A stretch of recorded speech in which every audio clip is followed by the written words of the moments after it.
lors de la dernière soirée des Cross Battles de The Voice, diffusée ce samedi 13 mai, Misha s'est réfugiée dans les coulisses pour pleurer. Une séquence sur laquelle le jeune candidat a accepté de revenir auprès de Télé Loisirs. Ce samedi 13 mai, Misha et Lola ont clôturé le bal des Cross Battles dans la saison 12 de The Voice. Devenus amis au fil de l'aventure, les deux candidats avaient tous les deux demandé à leur coach Amel Bent et Vianney de ne pas tomber l'un contre l'autre lors de cette épreuve tant redoutée. Malheureusement pour eux, le hasard en a décidé autrement et Misha s'est laissé submerger par l'émotion au point de pleurer avant de monter sur scène. Pour Télé Loisirs, le Guyanais, qui avait ouvert une cagnotte pour pouvoir se rendre à Paris et participer au télécrochet de TF1, a expliqué pourquoi il a fondu en larmes en coulisses. Misha, The Voice 2023, Amel Bent m'a rappelé pourquoi j'étais là. Télé Loisirs, dans quel état d'esprit étiez-vous avant ces Cross Battles? Misha, c'était assez compliqué parce que je voyais tous mes amis se faire éliminer. J'étais dans un état d'esprit où je voulais juste passer. Puis, mentalement et émotionnellement c'était très difficile de passer en dernier.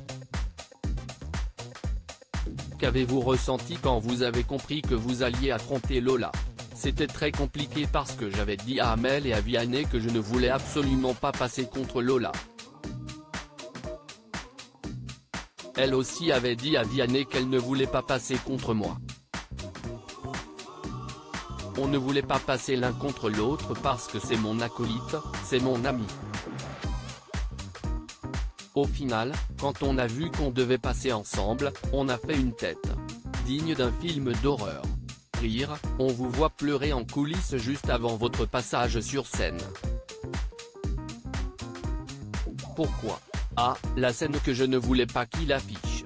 En fait, c'est un ensemble. Il y avait la pression, le fait de voir tous mes amis se faire éliminer et le fait de tomber contre Lola.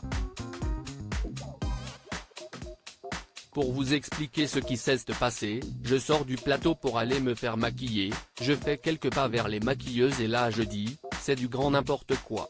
Puis, je commence à pleurer et je pars dans mon coin. Que vous a dit Amel Bent pour vous réconforter? Elle m'a rappelé pourquoi j'étais là, pour quelles raisons j'ai fait autant de chemin, que je n'étais pas tout seul et que j'avais des choses à accomplir. J'en avais vraiment besoin pour revenir à la raison parce que c'était très compliqué. Les coordinatrices de l'émission savent à quel point c'était compliqué de me calmer parce que je n'y arrivais pas. Je ne pleure presque jamais, mais quand je pleure c'est dur de m'arrêter.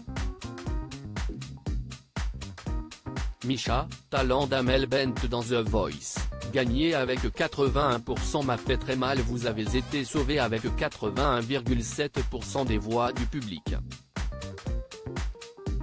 Qu'avez-vous ressenti en découvrant ce résultat? J'étais dégoûté parce que j'ai un respect énorme pour Lola et le fait de gagner avec 81% ça m'a fait très mal.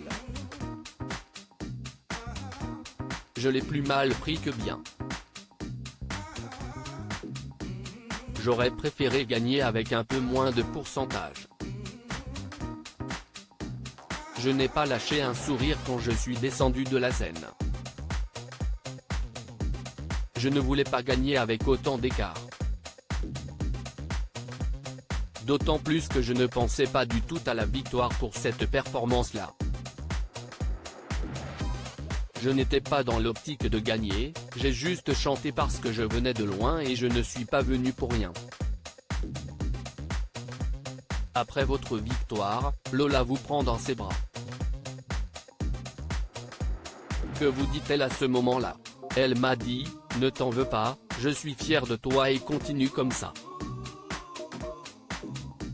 Elle m'a aussi dit qu'elle était sûre que j'irais loin dans l'aventure. Au mois de mars, vous annonciez que vous alliez passer votre bac blanc. Comment ça s'est passé? Je ne passerai pas le bac cette année. Je vais sûrement le passer l'année prochaine. Est-ce à cause de votre participation à The Voice? Je ne dirais pas que c'est la cause principale, c'est un ensemble. Il y a ça et le fait que quand je suis revenu en Guyane c'était assez compliqué de reprendre. Mentalement, je n'arrive plus avec les cours.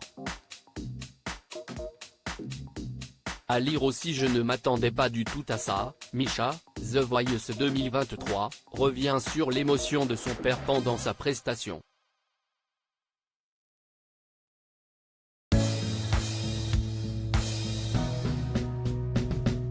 But there's all times through the rough times